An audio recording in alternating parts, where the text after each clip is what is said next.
Hello and welcome to another segment of Western Wisconsin Journal. I'm Jamie Johnson, the legal and political correspondent, and our guest today is Representative Shannon Zimmerman. Welcome to the show. Glad to be here, Jamie. Thank you. If I can, refer to you with Shannon. Oh, in fact, I would insist on it. All right.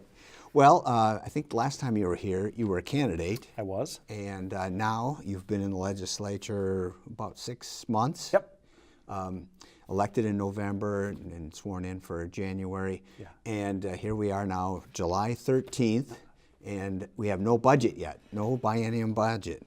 You know that was going to be one of the questions we'll get to. I'd be shocked if it wasn't. Other than, new legislators, when they're thrown in on the biennium like this, that's kind of the first thing that's tackled, and you still have, 3/4 of your term left. Yep. But how did this so far, how's it going compared to what you expected? Well, the first thing I would really want to let everybody know about is that we're all so overwhelmed with the national news and the media attention, and this is regardless of what side you subscribe to, right? But we see this many times, this behavior, this conduct in some ways that really isn't necessarily what we believe in, I think, by and large here in Western Wisconsin. And so the first thing that I would want to make certain that everybody knows is there's a lot of really good people trying to do really good things in Wisconsin. And I say that across the board. I'm not just talking about Republicans. I'm a Republican, you know that. But I'm talking about just a lot of people. Not everybody, but I would say that my first observation is that people really sincerely, I believe, want to do the right thing by and large. The second probably major observation that I made was that it is the most amazing theater that I have witnessed in quite some time. And I say that because you can take what arguably should be the simplest of topic, right? And it can become manipulated and presented in such a variety of different ways with great energy and passion that I would encourage people, especially in District 30 where state news is not always so easy to get, truly inform yourself. Do read from multiple sources and check multiple sources, because there's been a number of examples in my local town halls where someone will stand up and say, well, why are you doing this? And I'll start to ask questions back and realize they completely have misunderstood the bill. They don't even understand what the bill really does. But when you ask them, where did you get your information? They'll say, well, hey, it was on Facebook. Or I saw the headline. Right. I would encourage people, take the step further. So probably shouldn't have been shocking, but those are some of the early observations that I've made thus far. Okay. Status of the budget. When we set this up a couple weeks ago, we weren't certain whether it was going to pass. The latest that I saw, I think, was something from Speaker Voss, Yep. Who's head of your caucus, Yes. saying that it doesn't look like it's going to get put in place anytime soon. Yeah. So let me first of all explain why we are where we are right now. And I think it's worth noting that we are in unique territory. My understanding from some of the folks in Madison is that the last time we passed the 4th of July without a signed budget dates back to 1977. So, this is not a common thing. Right. And 40 years. Yeah. Okay. It's a serious issue, right? And there's a lot at stake, right? So first of all, why? The fundamental crux of why we don't have a budget right now comes down to transportation. And I assume we'll probably talk a little bit more about that maybe as we go forward. But Governor Walker has been very clear, really since he issued his budget proposal. I will not support a fuel or a gas tax of any kind. And Speaker Voss, has said, well, hang on. I think that this is an area that we need to look at. It is an area that we have said, during the campaign process, I acknowledged, there's issues in some of our transportation infrastructure, and it requires attention. At the heart of it, however, it's whether or not we bond more. We're going to run the state's credit card up a bit more, or are we going to pay cash, and should we increase or should we decrease? And so right now, Speaker Voss is adamant that we shouldn't be running this credit card up any further. So maybe we'll get into the details and more of that later. But the concern that I have, and I'll express this pretty boldly and directly here, even within my own caucus and within my own party, is that I don't disagree. I'm not a fan of debt. I don't like running up credit cards, and I've run a business for over 20 years, and I do understand that there's ratios and thresholds that are manageable and tolerable, and we can do that. My greater concern is the collateral damage of delay. You know, I like the education recommendation from Governor Walker right now. You know, if people aren't aware, we have a substantial issue looming in this state in the years to come, and it's workforce and lack thereof. We don't have enough people, Jamie, to take our jobs. And in fact, according to recent research, next year, if every eligible, man, woman, and child took a job in the state, we would still be approximately 40,000 human beings short of filling our jobs. And that's jobs at all levels. We're not just talking about entry-level jobs, we're talking about jobs at all levels. So I have long believed that education is a cornerstone of how we're going to solve and resolve that issue. Well, if you don't have a budget approved, unintentionally perhaps, we're going to hurt those schools at all levels there. So, the Department of Public Instruction made an ask of the governor for per pupil aid of 200 and 204. Governor said fine. That was in his proposal. And so as it relates to the budget, my greater concern is really the collateral implications of not getting this budget signed now. Okay. And that, I guess you had a lot in your answer there. And one of the things is people to understand, in this part of the state particularly, because we don't get a lot of Madison news, how can we have deadlock in this 40-year precedence of not having a budget on 4th of July when Republicans control the House, they control the Senate, and they have the governor's mansion? How can we not have a budget in that regard? Because, prior deadlocks usually come when there's a different party in one house or the other, or the governor's mansion. So. Yeah, absolutely. That is the most obvious and probably most frequent question that I'm getting these days. And I know you know this, right? I have spent the last 20 plus years in the private sector, growing a business here in this community. And so this political environment, I always declare it on the front end. I'm probably the least political guy in Madison, so I'm just going to tell you kind of what I think. This has become a standoff at this point in time, and it is frustrating, I think, to all parties and all sides. And in my opinion, it needs to get resolved because sometimes you have to step back and assess your situation. This should be something that moves ahead. Look, I don't believe, from a party line standpoint, whatever your party is, that you should naturally and always just align with the party. In fact, I don't agree with that. I mean, I didn't go to Madison just to be a token vote. Not at all. And now, many times, will I probably align with maybe the conservative views? Well, probably, but not always. And so there's goodness in challenging one another. That's not a bad thing. And in fact, right. I think it should be celebrated as something good. But there comes a point where we have to step back and survey the landscape and say, okay, points made, now we need to move this thing forward. Right. And from my perspective, I'm not a lifer down there. This is all relatively new.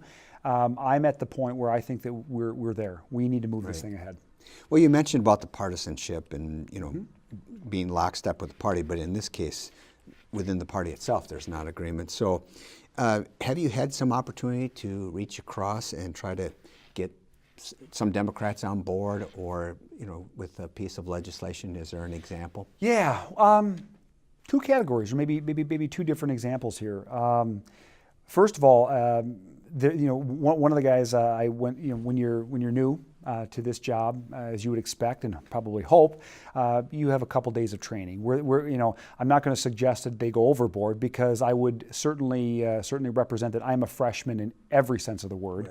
Right. I can find my office and they show you a few other things, but then you're on your own. But that's okay. But during that training process, actually one of the guys that I sat next to is a retired school teacher. His name is Representative Rurink. Great guy. We found very quickly that we share incredibly similar views on education and some of the challenges, not everything, but certainly a large share of them. And so here again, this notion that, and maybe it's this illusion that we've created that everybody's warring if you're on the opposite sides of the aisle. I want to make sure that's not true. Okay, good. That's not true. And in fact, Don and I will talk regularly about this. We're strong advocates for bringing decorum back. Let's bring decorum back and have civil conversations, even if we disagree on a subject, but not, we don't have to do the shout downs, and we don't want to have these issues. So the two examples I would give, one actually is in the education category. There's been a number of bills that have come through that certainly I've collaborated with some of the Democrats on. The opiate issue. There was a portfolio of bills that Representative Nygren really led the charge on. I think Representative Nygren did a great job in this. Look, this is a serious issue, and both sides of the aisle were all over this one, and I was impressed with that because, as you well know, even in our District 30, Hudson River Falls, this area, it's a serious issue. And then probably more meaningful things sometimes to those of us at home, broadband and cellular coverage and service and so forth. We're unifying on a lot of those infrastructure topics right now, so I'm really glad to see that the governor is proposing heightened investments in those areas as well. So, is that one breaking down more geographically than it is partisan-wise? The broadband? Yes. Yeah, so that is true. That is exactly correct. The focus of this is that in many of our metropolitan or urban areas, we have by and large pretty good broadband. The service is good. Businesses can run, kids can get their coursework and they can do their research and so forth from their homes. In more of the rural areas, which, a large part of District 30 would be considered, by Madison standards to be certainly very rural. Broadband, sometimes using the word poor would be probably enhancing it a little bit. Right. There's trouble there. So two things I want to make people aware of. Number one, there's going to be additional monies allocated for broadband in rural areas. That's great. Number two, there's some fantastic technologies in the pipeline right now. We've had the opportunity to meet with a number of the leading communication companies, and the days of having to trench fiber for everything we're now emerging with options, right? So they're coming up with new forms of technology that you can mount on your house and maybe on a nearby telephone pole, and you're achieving speeds you otherwise never got with DSL. So help is on the way, and that is an area I believe personally it is critical to our district from an economic development standpoint, but also from an infrastructure and safety standpoint.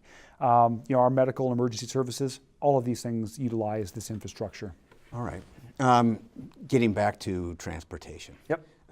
I understand where Governor Walker is coming from in taking office and making these strong promises, and that's one of the things with promises in political campaigns. Yep. They can come back and haunt you or guide you and support you. But his notion of no new taxes, yep. And yet he has not been afraid at all to raise user fees in many areas, whether it's our state parks, et cetera, and so forth.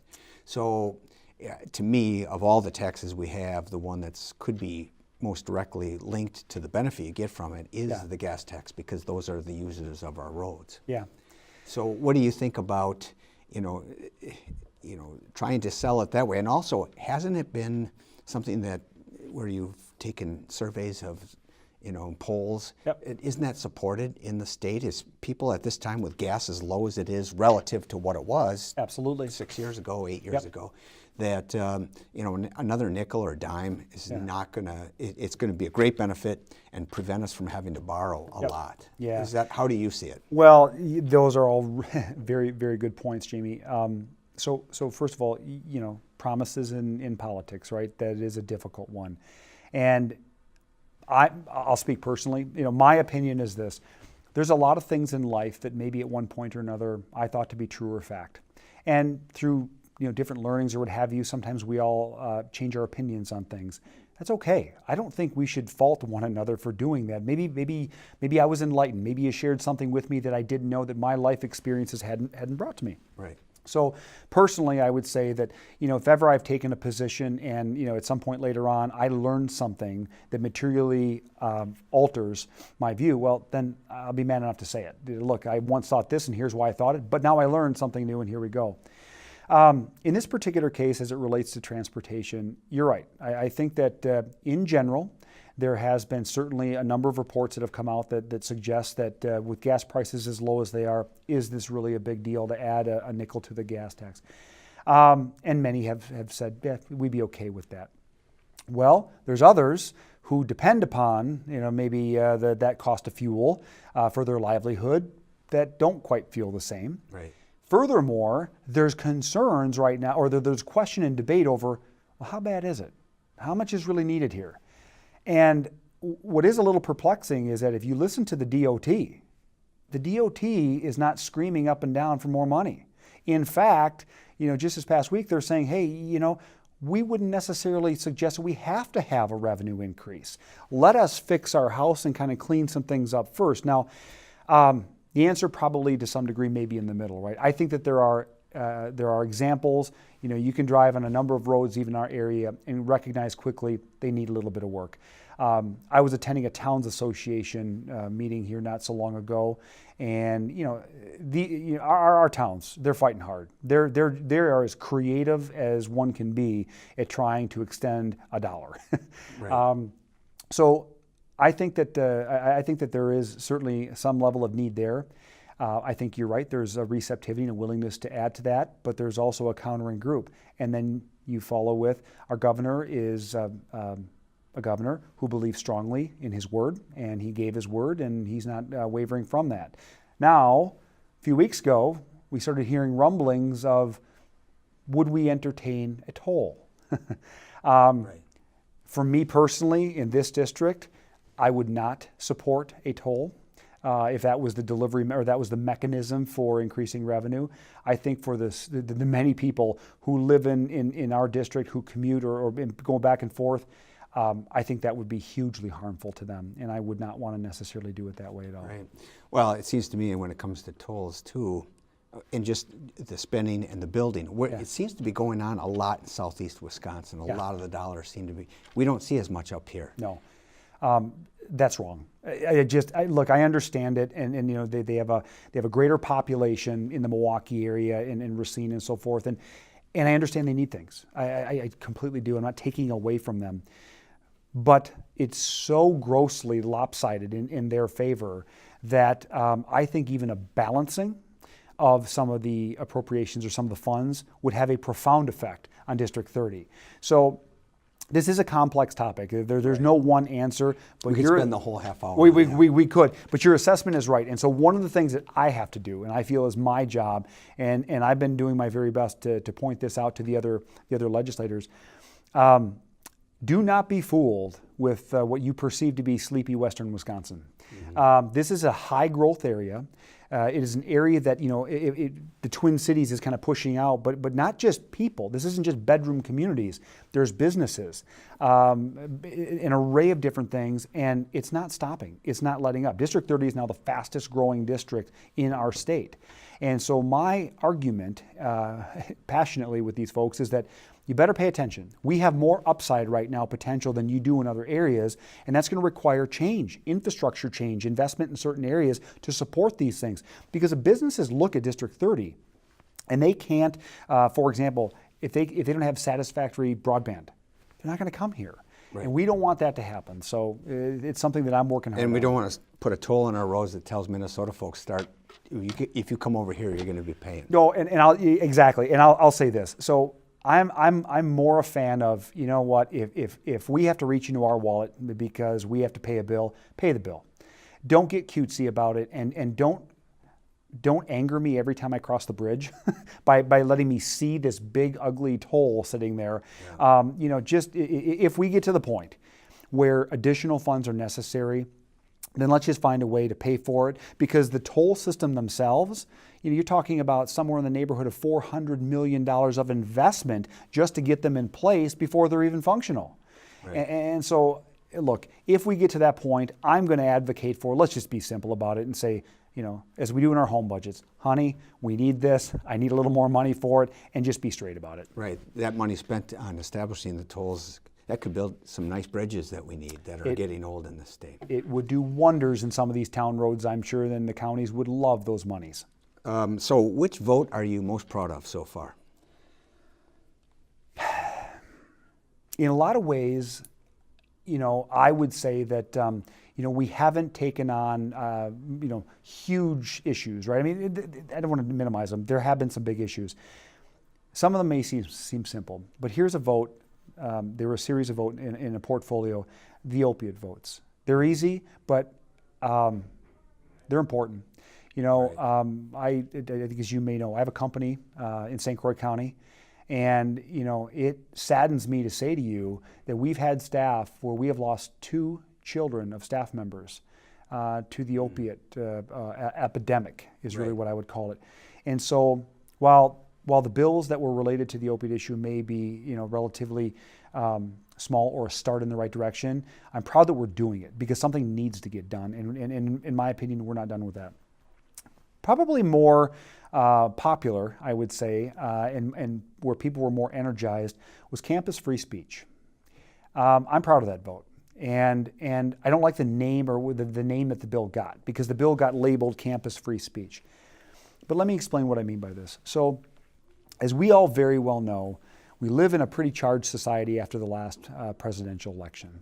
And we have a right, a constitutional right, to be able to speak our minds. And I'm all for that, 100%. However, that freedom has evolved a little bit. There's also, I believe, a right, you know, if you're saying something, whether others like it or don't like it, but I want to hear it, I also have a right to hear it. And so while the bill was labeled campus free speech, really what it was targeted at is removal or I'll say penalties for campus disruption. So in other words, regardless of which side you're on, doesn't matter what the topic is, doesn't matter. If a speaker comes to a campus and some people gather, everyone's free to talk. Everyone's free to have their time to say, to either support or reject what the speaker is saying. But what you can't do is start to use amplified, and you can't do a shout down. You can't, we're going to block things off. And we were finding in certain cases that was the case. And so I'll be honest, at first I thought, well, how bad is it really? You know, primarily what we heard was this was occurring more often, more frequently at the University of Wisconsin-Madison. Our other university campuses, far less an issue. And when we went into committee and we were hearing testimony on this, I thought for a while, well, okay, how bad is it? I was overwhelmed. Not with representation from the university or those who maybe have another agenda, the students who showed up. The University of Wisconsin-Madison students and other campuses that showed up and said, yeah, this is real. This is a real issue. Whether you like what I want to hear or not, I'll go to hear it, and it's just overrun. You can't, it's shut down. Mm-hmm. And so that's a vote that I believe was important. I mean, we have to allow people to have free speech, but people who want to hear that, they have that right as well. Now, if somebody else has an opposing view, okay, you raise your hand. Decorum. I'm going to go back to decorum again. Right. We have to operate with a level of decorum and civility if we're going to ever make meaningful progress and get out of this mess we're in right now nationally. Well, I think the spirit of that bill seems to be trying to encourage folks that are there to learn to have an open mind. Yeah. And not close their mind off to the point where they don't even want to hear the other side. Right. And that's how you can't get an exchange of ideas if one is not allowed to speak. So, no, agreed. So anyway, the next question we got, as far as what initiatives, there's been a lot of talk about because of the freezing of salaries at the university level and our higher education taking a hit. I think some good things have been done to raise up our vocational schools. Yep. But what are we doing, what's in place to prevent the brain drain? Because you mentioned before about how much extra jobs we have than people. Yep. But when we have our valedictorians and salutatorians, our top educated kids going to other universities. I know they go over to University of Minnesota. Yep. As much as I cheer for the Badgers and everything, they still go there. And they're going to Ivy League schools, obviously, if they're getting perfect SAT score or ACT scores. But what can be done, or what do you see as an emphasis? Is that something that you tackle after the budget, or has it been something part of the discussion? Well, okay, so when I ran for this office, there was a handful of points that were very important to me. You can't be an expert in all areas, and you have your passion in your focal areas, and mine certainly is economy. I love all things entrepreneurial, economic development, workforce related. But education is just intrinsically tied. You cannot, in my opinion, reasonably separate the two of those things. They go together. And I think the state has an opportunity to really right a number of things here. So I'm gonna walk around this because this is an area that I have gone to my speaker on, and I have asked for, I'll say, a little bit of latitude to step off and really focus on this particular area. So number one, we have some great schools in Wisconsin. We have some exceptional schools. I know that when I was in high school, River Falls, for example, it's Moo U, which that's great, nothing wrong with that. But if people aren't paying attention these days, you have data science there now. You have advanced technology programs, business programs, international programs, and this is happening kind of all over the state. Plus, agri-science is big business now. It's huge business, right? Yeah. Absolutely. So, we don't trivialize that at all. But what we're seeing is our universities have certainly blossomed into wonderful institutions. But to your point, we've got to keep our students here. Well, I'm a firm believer that people go through life and sadly, maybe sometimes, but this is a truth. What's in it for me? How can I gain or benefit? And then that's not wrong for a student to ask that question. So I think the opportunity for us is to do a better job of starting to educate our students when they're starting to make, or when they're getting to the point of contemplating their higher education decision, whatever that is. Mm-hmm. I'm going to go be a welder. I'm going to go get a degree from the technical college. Great, because we need you. We need you bad right now. In fact, and those are high-paying jobs. Or if you're going to go to a four-year university. But first, we have to let them know that not only do you have exceptional educational institutions here, but we should do a little bit more. So what is that? Number one, I am putting together a package of bills that are directly focused right now at creating incentives. Yep, incentives for students.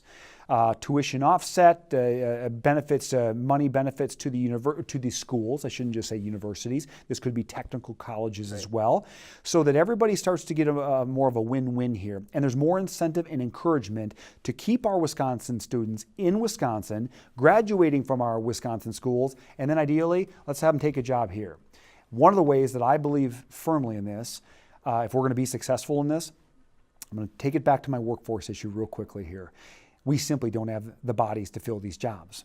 And there's a couple reasons for that. Number one, in my humble opinion, we are taxing retirees out of this state. We're making it too difficult for people who have lived here, loved their Badgers and their Packers their whole life, and now what we're doing is when their income maybe settles down and is fixed, we tax them out of here.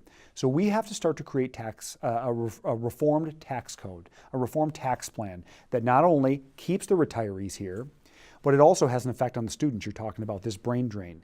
Because if I can obtain my education in a much better way, and now I've graduated, and now there's material tax benefits to me taking a job in the state of Wisconsin, all the better.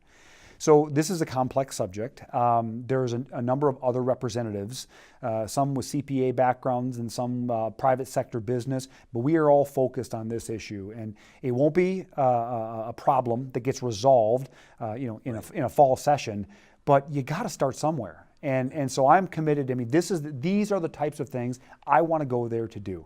I didn't go there just to write bills. In fact, it's a lot of work. And it's a long drive. And so if I'm going to go there, I want to do things that are important and impactful. And this is an area that I think we can stop the brain drain. We can reform our tax code in such a way that creates incentive for everybody to live in Wisconsin. And then we fill our jobs, more companies will come here, round and round the circle goes, and it's good. How does it feel as a rookie legislator in trying to have an impact? Do you feel a little bit helpless, because you don't have the years of service and you're not in a majority leader position or something like that? Yeah. Seems to me that on the federal level, Yep. You're Speaker of the House and Mitch McConnell, President of the Senate, that they get all the focus. Yep. And you don't hear much from the rank and file, so to speak. How is it in Madison? Is it, the room filled by Speaker Voss and the Senate? Well, Speaker Voss, he does a great job with the caucus, and he does a great job in general, I think, on a lot of these subjects. There is a truth in what you're pointing at here. You are a freshman, and I'd mentioned this training. Yeah, there's some training. But many times what happens, bills don't finish in the prior term, as you would expect. In fact, on Inauguration Day, we were informed that there were over 1,000 bills in draft. Wow. Mind-numbing. Now, many of them will never see a committee or in their ideas, they're shaping them. But that's a lot of bills. Right. So many times what I find happens, this really happened early on. And so I was that guy, I'm not ashamed, put my hand up in caucus because we were talking about a given subject or a given bill, and references were being made to last session. Remember when we took on this issue? And I finally said, hey, would you do me a favor? When you make those references, could you elaborate a little bit for me there? And so, look, the good Lord helps those who helps himself, right? And so I'm not afraid to ask that question, but there is a learning curve. And so for me, I feel like at this point in time now, I got, process is understood. We've got ourselves figured out. We've got my office, we've got our focal area, but it's a real issue, yeah. So I think that that first term, it's tough.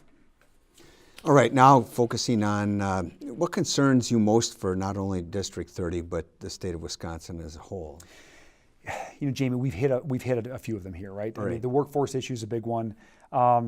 I think it's going to be imperative that we address that issue. I think it's going to require some educational bills or bills targeted education and integration of private sector business and the educational centers, which is already happening. I want to make sure that that's not lost because I know, as you very well know, in Hudson, River Falls, I was thrilled to learn that our students can get an associate degree while they're still in high school. I mean, they're getting to jobs quicker, so that's great.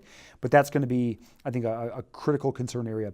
Tax, we've got to address this issue. And I would be more for reducing our income tax dramatically and offsetting even by a point on the sales tax. Make it a consumption. I would lean that direction any day. There's some considerations there. I know that many times when I've talked about that, there's considerations for food and healthcare and maybe some of those categories, but workforce is the number one concern. And so if there's something that I think as a state we need to address, that's going to be that. In District 30 right now, well, workforce would be my first again because you need only drive through Hudson, and I don't think you can go a city block and not see a help wanted sign. Right. So we're going to have to address that. But we also have to be very thoughtful right now in this western corridor. We're on the cusp of great change. This bridge to the north opens up here very soon, and whether you loved it or hated the idea, it's progress, it's change, and it's going to have a big impact for decades, generations to come. And so the question for us is, how do we establish an environment that's conducive and well thought out to helping enable those new residents who are going to come over, the great new students and families who are going to live in our community, the companies undoubtedly who will come over here. This is also going to be a big thing to take on. So what I try and do is spend a fair amount of my time talking to local businesses. I mean, I have a company here, but I have one view, and other companies in retail or other areas have different perspectives. So I just want people to be sharing those things with me, but I think that we need to be really thoughtful and mindful right now about how we keep people over here. Don't let them leave. Right. Encourage them to come, but also not forget, let's bring great businesses, good jobs over here, so that people can afford to live here. I mean, Hudson and River Falls, they're wonderful communities. I wouldn't say they're necessarily inexpensive. I think everyone would agree with that. And so we have to be thinking about that when we're working with the Economic Development Corporation, for example, and working with the local chambers of commerce and helping these businesses choose St. Croix County and Pierce County as home. So these are going to be focal areas, and I think they're some of the top concerns and opportunities that we'll have to face as we go forward. All right. How do you see, I think we talked about the polarization, but do you see it impacting our area and this state? And what experiences have you had? Well, yes. Polarization is alive and well in St. Croix and Pierce County as well. And, my appeal to people is very simple. In fact, I don't know if this is an absolute fact, but I'm fairly certain it is. I think I've had more town halls in District 30 than any other representative in the state. Been off for about a month because we've been dealing with budget matters.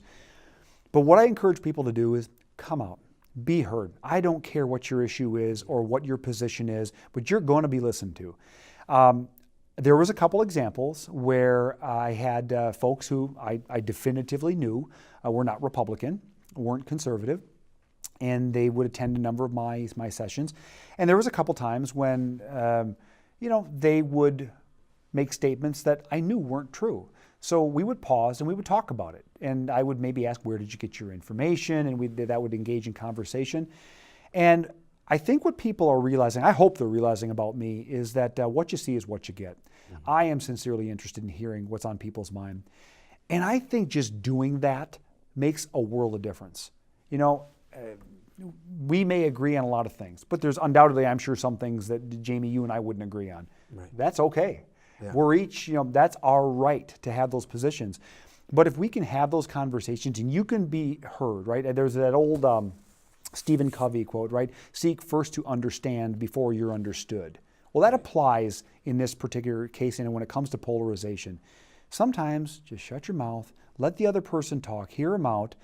Maybe you agree, maybe you don't. And if you don't, maybe you tell them why your experiences or your perspective takes you a different place.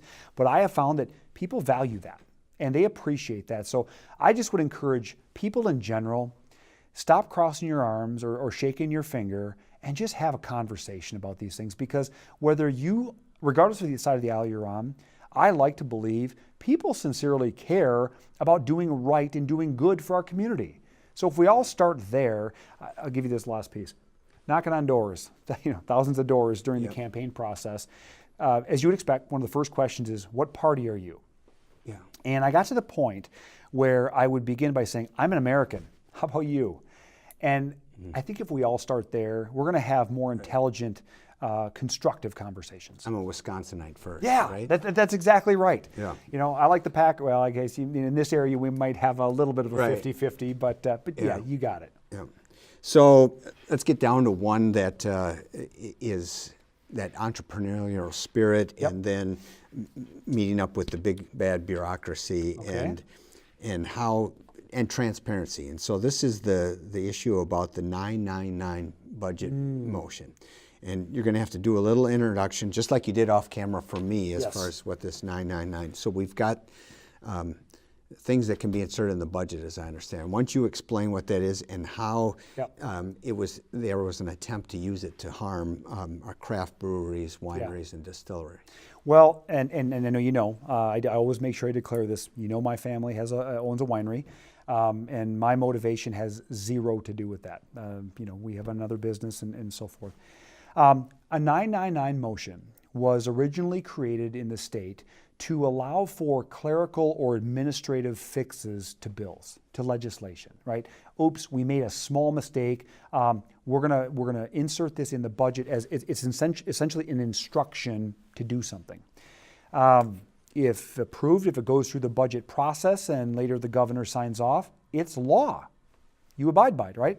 So its original intent was good, right? We're just little things. Well, you know how things go. Time evolves. So are they slipped in before the conference committee or after? Generally, they would during and or immediately after, right? Is when they come in. Because you have the House, each House, you got the Assembly, the Senate, will have its version, and then if they're not completely the same, then it goes to conference committee. And so it's in that process where some of these what considered small, should be small typos and that type of thing, that's where that 999 insertion would be. Correct. And mind you, there's careful review at each step of the way, right? So in theory here, if somebody was trying to do something that was maybe not appealing, hopefully it gets caught here, right? But the idea and the premise behind the 999 is it was meant to address some clerical administrative things. Without the need to go back and start all over. Yep, exactly. Okay. And I'm also an advocate for, in this process, any material legislation, in my opinion, should see the sun in the daylight. Right. It should see committee. It should see public testimony. I mean, if your bill has merit and it's a good thing, put it out there. Let people talk about it, right?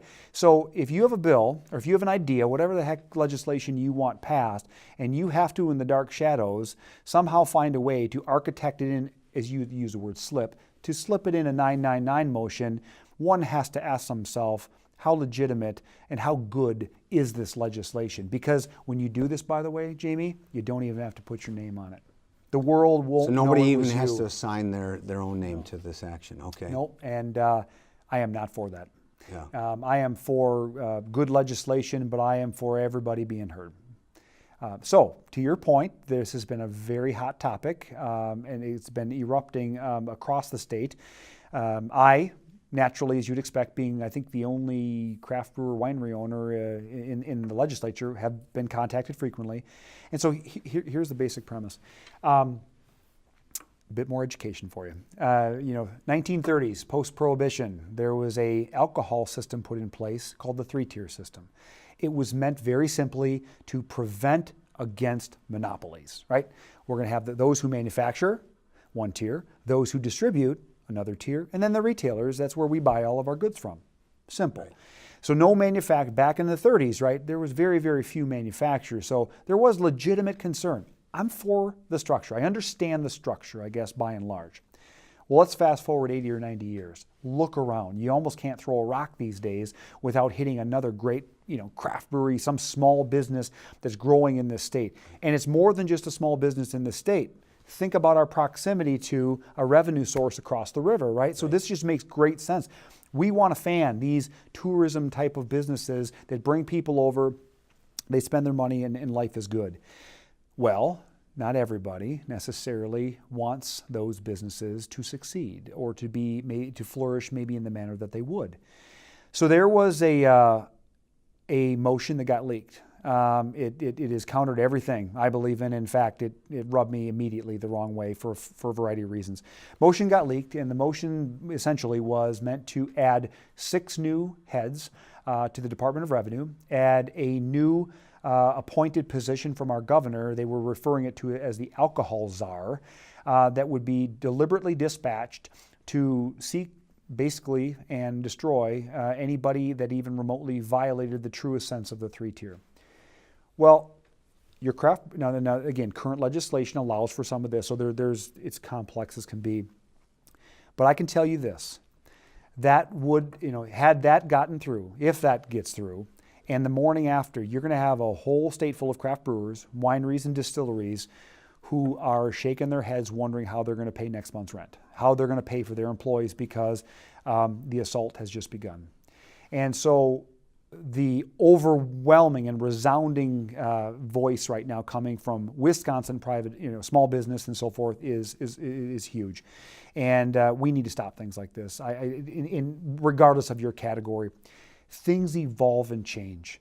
This three-tier system, whether I love it or hate it, it's there. I get it. It's a different world. This is 2017. We have brewers everywhere. Competition and free markets, my God. If you have a business and I have a business, and let's imagine for a moment that in some way we compete. If you win, you should win because the customer chose you because they perceived you as better, and vice versa. But you shouldn't win because government forced the customer to go to you, and that's what some of these rules and conditions would ultimately result in. So, yes, we're going to steering fight that. Policy through the government then. Yeah. And shutting people down, and again, regulation. So there's actually the group that was behind it. Yeah. Is what group is that? Well, one of the groups. There's a lot of speculation because, of course, as soon as it was leaked, everybody disavowed it. I had nothing to do with it, of course. Right. But there's the speculation, and I think that the general consensus is that it would be the Wisconsin Tavern League and the distributors organizations. And I guess one would ask themselves, right, if you're, I'm not even going to say if you're conservative. If you are just a common sense Wisconsinite, how could you not be for just free markets? That is the essence and the core of our identity, right? We work hard, and if you start a business, you should be successful because you worked hard and earned it. But you shouldn't be limited because government told you or some private or special interest did. So now the organizations you mentioned, they step back a little bit, like. Well, they have. They've indicated that we didn't have anything to do with it.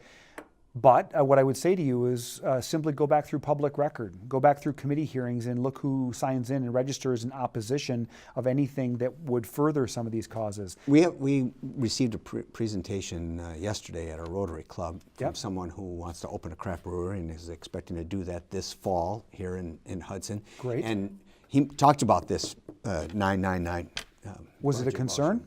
And actually, from what he said, he's hearing he's not worried about it stopping him. And so let me clarify. It's so absurd.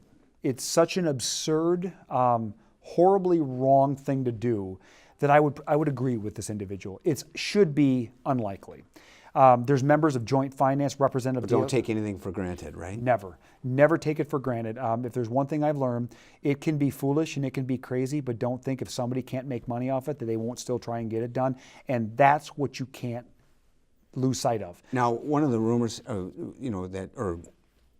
like you keep mentioning common sense. Some people figure, well, maybe Miller Coors is behind this, one of the big conglomerates. Yeah. But I've heard that they've actually come out against the... Miller Coors has publicly disavowed this, Okay.